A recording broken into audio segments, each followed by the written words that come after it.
There's a quiet kind of collapse that no one sees. It doesn't look dramatic or loud or cinematic. It happens in the stillness of thought, when a brilliant mind begins to fracture under the weight of its own awareness. To the outside world, they seem composed, calm, maybe even enlightened. But inside, every realization cuts deeper. Every insight burns through the thin paper walls of comfort. They start to see too much. The small hypocrisies, the empty rituals, the fragile scaffolding that holds life together. Friends laugh, conversations hum, but something in them stays distant. They can't unsee the cracks in everything. The world becomes unbearably clear, like staring at a painting that's too close to the eye. All texture, no beauty. They try to return to the simplicity they once had, but the illusion is gone. And that's the tragedy of awareness. Once you wake up, you can't go back to sleep. What others call peace now feels like blindness. What others call happiness feels like denial. Slowly, without noticing, the intelligent person begins to break in silence, crushed not by failure or loss, but by understanding too much of what life really is. Schopenhauer once said that the more intelligent a person is, the more they suffer. Not because they're cursed by fate, but because their mind pierces the veil that protects most people from despair. To think deeply is to feel deeply, and to feel deeply is to suffer. Intelligence brings with it a higher sensitivity, a kind of expanded perception that magnifies every pain. The dull ache of existence that most ignore becomes, for them, a relentless pulse. They see the absurdity of human striving, the endless chasing of goals that dissolve the moment they are reached. They recognize the futility in the world's noise, the busy schedules, the social posturing, the constant search for meaning in things that have none. Awareness makes life vivid but unbearable. Every joy is shadowed by the knowledge of its impermanence. Every smile is haunted by the inevitability of decay. The intelligent person sees both the beauty and the tragedy too clearly to rest in either. And this clarity, this piercing vision of how fragile and absurd everything is, becomes the silent cross they carry, an invisible burden that only grows heavier with thought. Yet, perhaps the cruelest irony is that ignorance protects. The less one sees, the easier it is to live. The world rewards those who don't look too deeply, who take things as they appear. They move through life with a kind of innocent blindness, untroubled by contradictions. They find joy in small talk, certainty in shallow beliefs, and peace in distractions. Schopenhauer pitied them, yet sometimes envied them too. For ignorance is a kind of armor. It shields the soul from the chaos that lies beneath appearances. To think less is to feel less, and to feel less is to suffer less. Meanwhile, the intelligent person can't stop thinking. Their mind is a mirror that reflects endlessly, showing them the futility of their own efforts to escape. They envy those who can believe easily, who can be content with simple truths. But the more they try to return to that simplicity, the further it slips away. Once you've tasted the fruit of knowledge, even if it's bitter, you cannot forget its taste. You can close your eyes, but you can't unlearn what you've seen. That's the quiet price of awareness. It strips away the comfort of not knowing. As the mind turns inward, thinking begins to devour itself. What once felt like insight becomes overthinking, a loop of reflection that never ends. The brilliant person, once admired for their depth, starts drowning in it. They analyze every emotion, question every motive, dissect every meaning until life itself feels hollow. Their intellect, once their greatest strength, becomes their tormentor. Every thought spawns another, like a hall of mirrors where no door leads out. They crave stillness but cannot find it because their mind refuses to rest. They lie awake at night, trapped between knowing too much and understanding too little. People call them distant, strange, too serious, but they're simply tired of pretending that life is simple. The more they think, the less they belong. Conversations feel shallow. Pleasures feel temporary. Even success feels like a disguise for emptiness. They try to find meaning in philosophy, in art, in love, but even those are reflections in the same endless mirror. And yet, despite the exhaustion, they keep thinking, hoping that somewhere in the depths of reflection, they'll find peace. But all they find is another question. To be intelligent is to live in a state of conscious suffering. That's Schopenhauer's haunting truth. The more awake you are to reality, the more pain you inherit. Ignorance may be bliss, but awareness is a wound that never heals. The brilliant mind cannot turn itself off, cannot unsee, cannot unknow. It walks through the world half in wonder, half in despair, amazed by beauty, destroyed by its impermanence. To see the machinery behind life's illusions is to lose the comfort they once gave. And yet, there's a strange dignity in this suffering. The intelligent person may ache more deeply, but they also see more clearly. They suffer not because life is cruel, but because they care enough to notice. Their pain is proof of their consciousness. Perhaps, in the end, that is what makes it bearable, the quiet knowing that this suffering is the price of being truly awake. Schopenhauer's warning wasn't just a lament. It was a challenge to carry the weight of awareness without collapsing beneath it.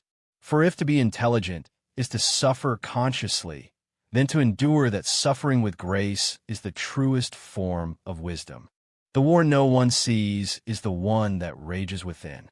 It's a quiet conflict, not between good and evil, but between intelligence and peace. The more one understands, the less one rests. Their thoughts fight their emotions. Their reason wages war against their longing for simplicity. Every insight sharpens the blade that cuts through comfort. They crave calm, but dissect every feeling that offers it. What was once intuition becomes interrogation. They know too much to surrender and too human to stay detached. The mind, in its brilliance, becomes both shield and weapon, endlessly turning against itself. It's not madness, it's awareness taken too far. And so the intelligent person lives split in two. The thinker and the feeler, each pulling in opposite directions. One seeks truth, the other seeks peace, and neither ever wins. Over time, the imbalance grows. The mind becomes the dominant force, sharp and restless, while the soul is left to starve in silence. They feed their intellect with books, theories, and endless analysis, but their emotional life withers. Joy becomes a concept, not a feeling. Love becomes a puzzle to be solved, not a warmth to be felt. They learn to articulate emotions without ever truly experiencing them. The more they know, the less they feel alive. They look at life the way a scientist looks at a specimen, curious, detached, safe. But safety has its price. Nothing touches them anymore. Their world becomes clean, ordered, and painfully empty. The very intelligence that was meant to liberate them becomes their cage.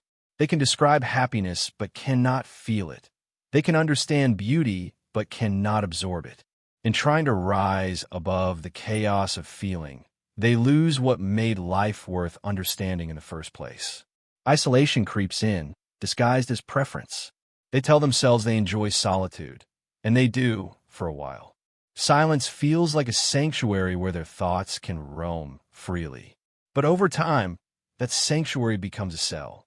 The more they think, the harder it is to connect. Ordinary conversations feel heavy and hollow. Small talk drains them. Even friendships begin to feel like performances. They crave depth, but find few who can meet them there.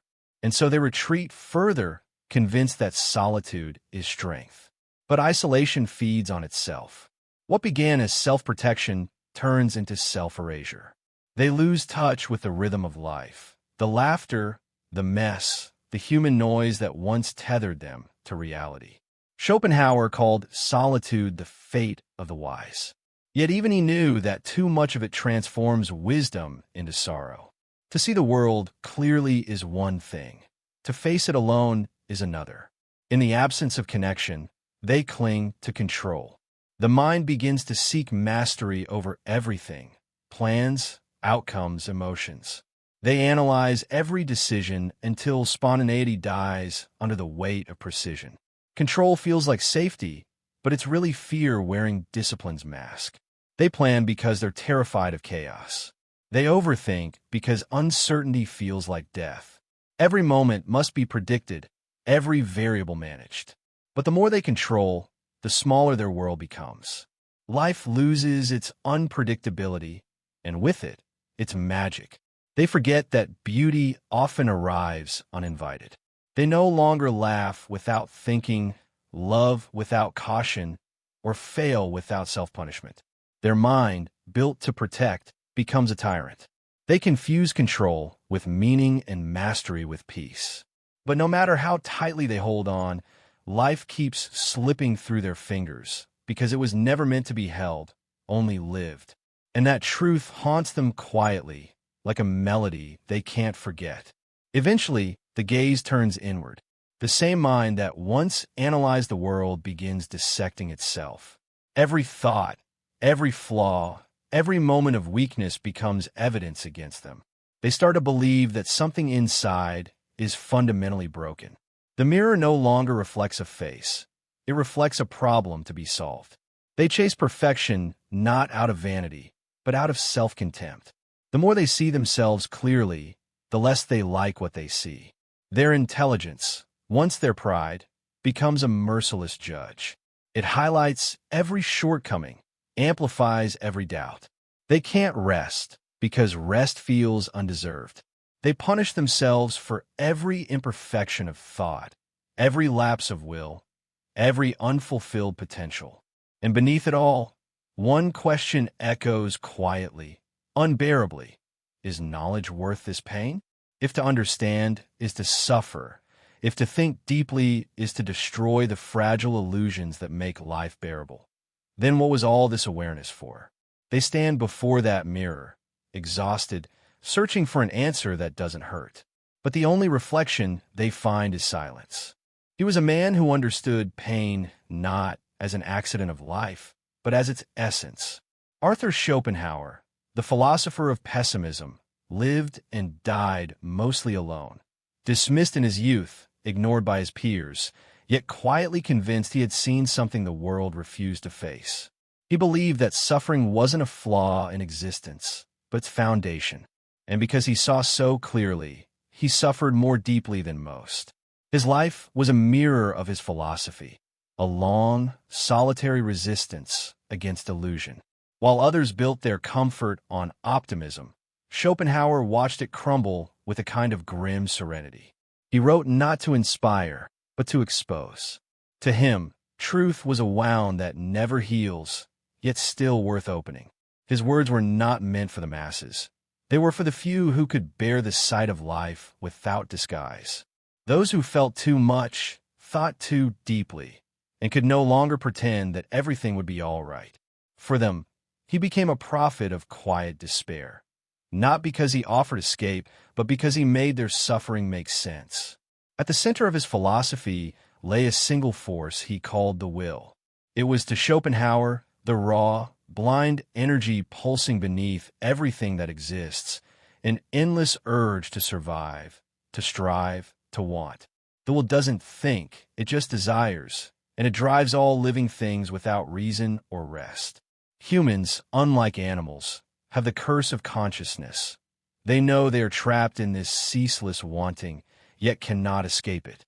Intelligence becomes a cruel mirror, reflecting the futility of every pursuit. You chase one desire, only to find another waiting.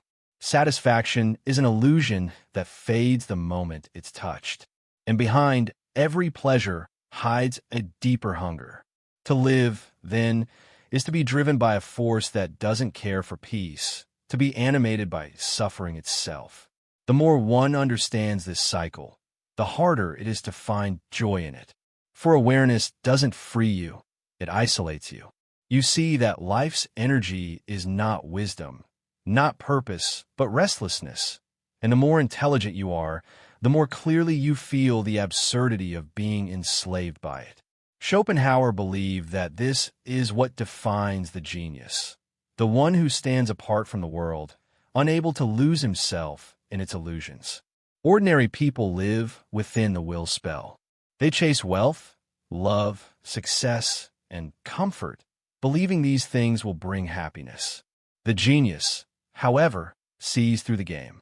He knows that all human striving is a performance staged by desire, and that behind every applause waits emptiness. But to stand outside the play is to become a stranger among the actors. The genius cannot join the dance of daily life without feeling its artificiality. While others laugh, he wonders why they laugh. While others dream of the future, he sees its inevitable decay. This detachment makes him a misfit, admired perhaps, but never understood. He becomes a watcher rather than a participant, an observer of life's absurd theater. And though this vantage grants clarity, it also condemns him to loneliness. For clarity, once gained, can never be shared fully. It isolates like a secret too heavy for words. Yet within that isolation, Schopenhauer found a fragile refuge: art. For a brief moment, he said, beauty allows the mind to escape the tyranny of the will. When we lose ourselves in music, in poetry, in the curve of a sculpture or the quiet of a painting, we forget our endless wanting. The self dissolves, and we experience what he called pure contemplation. In that instant, the world's cruelty softens. Suffering pauses. The restless heart is still. This, he believed, was the only true redemption available to man. The aesthetic experience, a temporary liberation from the prison of desire. And so, the intelligent, weary of life's absurd chase, turn to art not as entertainment, but as survival. They see beauty not as luxury, but as anesthesia, a way to endure the unbearable clarity of existence. For them, art is not decoration. It is medicine for the soul. But like all medicine, its effects fade. The music stops, the painting ends, the silence returns, and when it does, reality floods back, raw and merciless. The very mind that escaped through art must return to the same consciousness it tried to silence. The suffering resumes, often sharper than before, because beauty reminds them of what peace might feel like, only to take it away again. The genius, cursed with perception, cannot stay in illusion long enough to heal. Every glimpse of meaning slips through his fingers. Every cure dissolves into the same old ache. Schopenhauer saw this as the inevitable tragedy of intellect. The higher the consciousness, the deeper the pain. To understand is to awaken from the dream that sustains others. And once awake, there is no going back to sleep. Even art, his last refuge, was only a pause, never salvation. So the question lingers, haunting and unresolved. If awareness itself is the source of suffering, is there any cure besides ignorance? Can a mind that sees everything ever find rest again? Or is the destiny of genius to live forever in that thin space between enlightenment and despair? Too wise to believe, too conscious to forget. There comes a strange moment when suffering stops feeling like an intruder and starts to feel like home. The intelligent person, so used to wrestling with darkness, begins to see their pain not as a burden, but as proof of their depth. It becomes part of who they are, something they secretly need. Without it, they feel shallow, ordinary, uninteresting. Their sadness becomes a language they speak fluently, one that sets them apart from the crowd. In a world obsessed with positivity and ease, their pain feels authentic, almost noble. It reminds them that they feel more, think more, see more. And so, even as they wish to be free, some quiet part of them clings to the wound. They polish it, protect it, define themselves by it. Because to lose the pain would mean losing the story that gives them meaning, and that, somehow, feels even worse than the suffering itself. Slowly, melancholy turns into an addiction, subtle, refined, and strangely pleasurable. There's a sweetness in sadness, a quiet intimacy that joy rarely provides. The intelligent begin to chase this feeling the way others chase excitement. It becomes a private luxury, something only they understand. While the world runs from pain, They linger in it, savoring its depth. They find comfort in rainy nights, tragic music, lonely walks. Their sorrow becomes aesthetic, something to be curated and admired. They mistake heaviness for authenticity, believing that only those who suffer truly see the world. It's a dangerous seduction, because melancholy flatters the ego.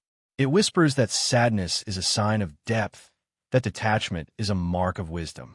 But underneath, that elegance hides dependency. They no longer suffer because of life. They suffer to feel alive. And though it feels poetic, it quietly drains them, turning beauty into habit and sorrow into identity.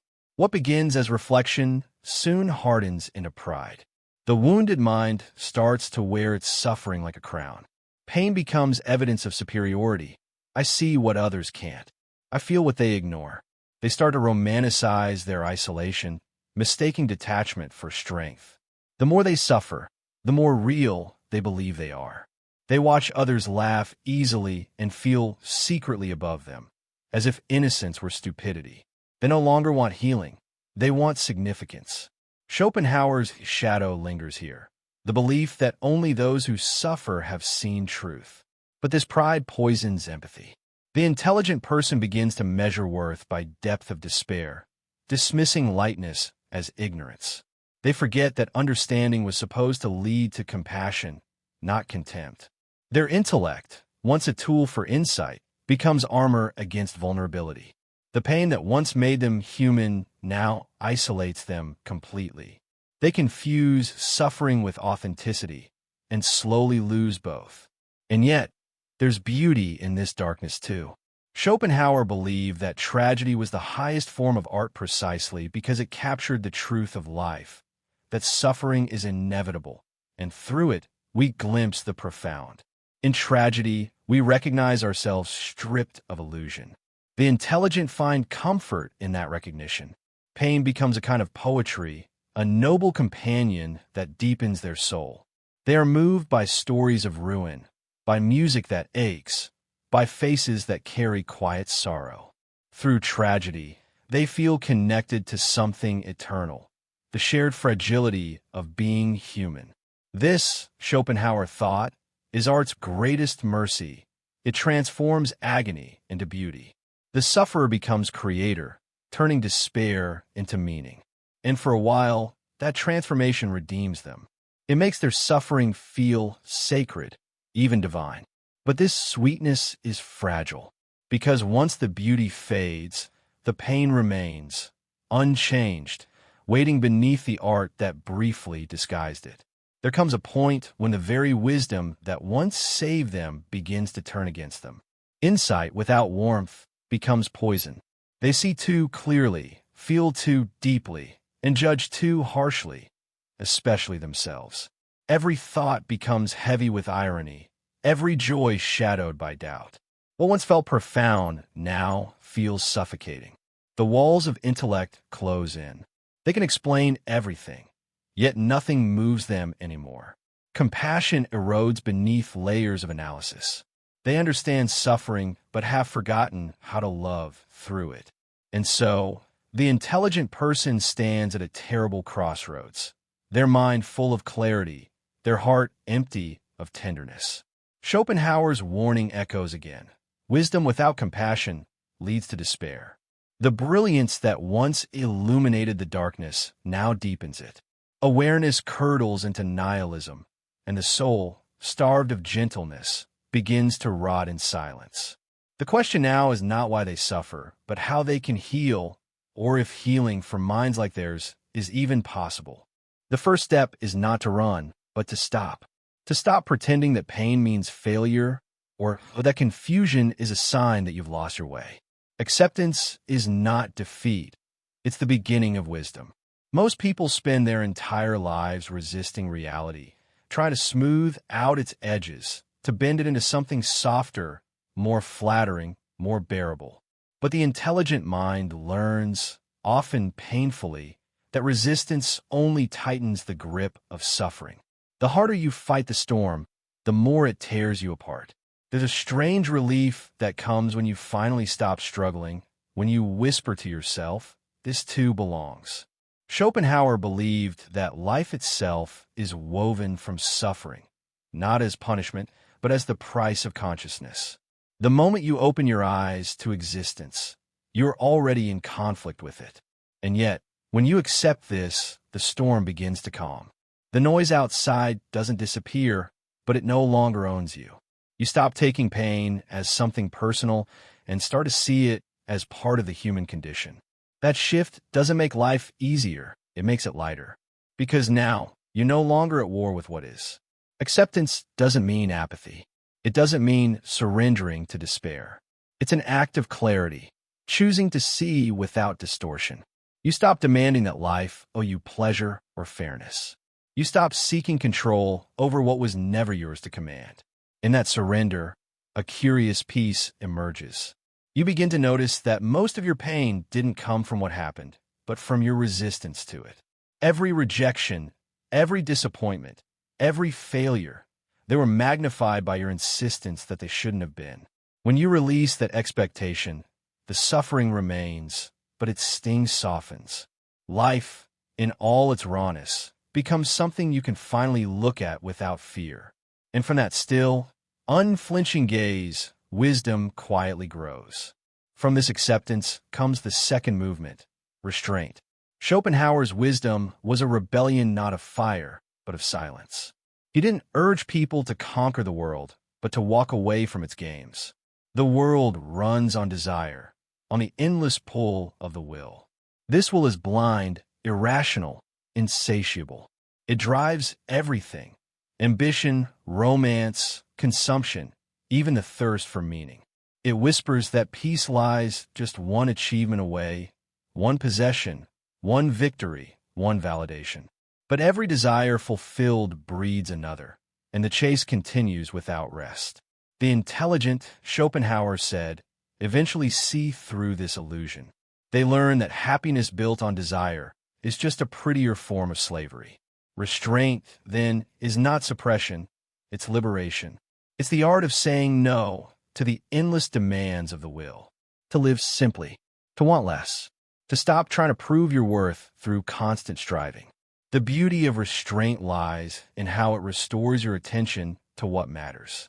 When you no longer chase everything, you begin to truly see something. When the noise of desire fades, even silence becomes rich. Yet, restraint comes with its own temptation, to mistake withdrawal for emptiness. When you stop striving, the question quietly surfaces: if I'm not chasing anything, what am I living for?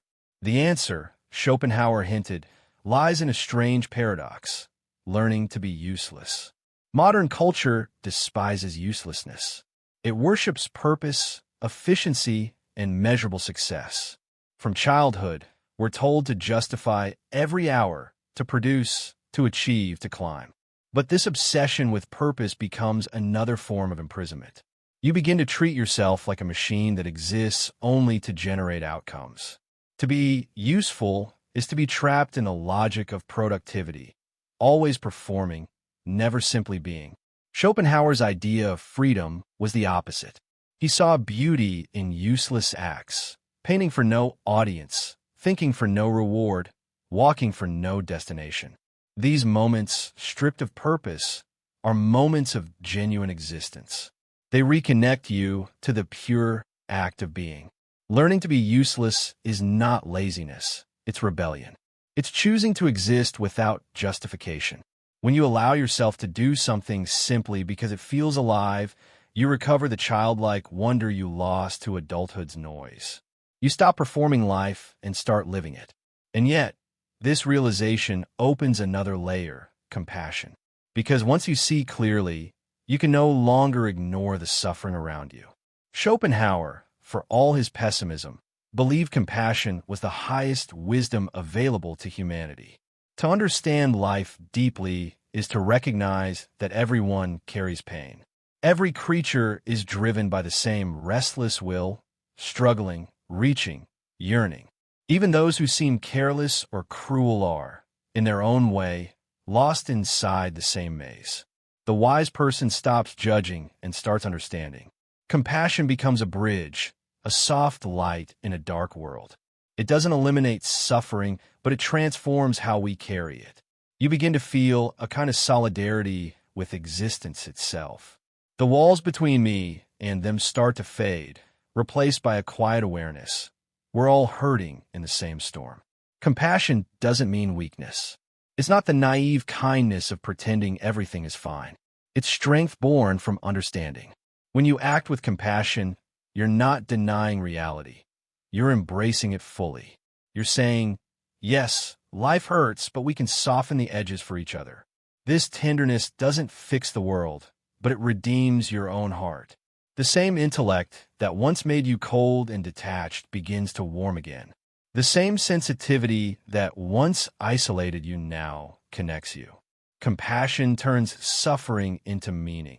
Not the artificial kind you invent to escape pain, but the grounded kind that grows from living honestly within it.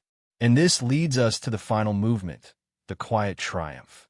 Schopenhauer never promised happiness. In fact, he doubted such a thing could exist in any lasting form. But he did believe in freedom, the kind that comes from no longer being controlled by desire, resentment, or illusion. The intelligent soul may never fit neatly into the world's mold, but it doesn't have to. Survival, for them, isn't about blending in. It's about staying awake in a world that sleeps. It's about transforming awareness from a curse into a guide. The quiet triumph is subtle. It doesn't announce itself. It lives in small acts of grace. Waking up and choosing to keep going, speaking gently when you could be cruel, creating beauty even when no one watches. It's not the victory of the loud or the celebrated, but the slow, invisible mastery of one's inner life. You stop waiting for the world to understand you. You stop chasing happiness like it's something external. Instead, you begin to inhabit your solitude with peace. You carry your insight not as a burden, but as a lantern. And in that soft light, something shifts.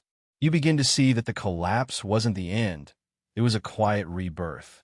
The same mind that once broke under its own weight now stands calmly within the storm.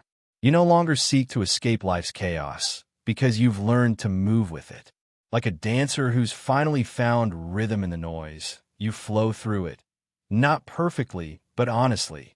And maybe that's the secret Schopenhauer wanted us to see. That freedom isn't about escaping suffering, but about becoming intimate with it. Once you stop running from pain, you begin to walk beside it. The intelligent soul may never live an easy life, but it can live a truthful one. And sometimes, truth itself is enough. The quiet collapse that began in despair transforms into quiet strength. No applause, no grand revelation, just a calm, steady pulse of understanding.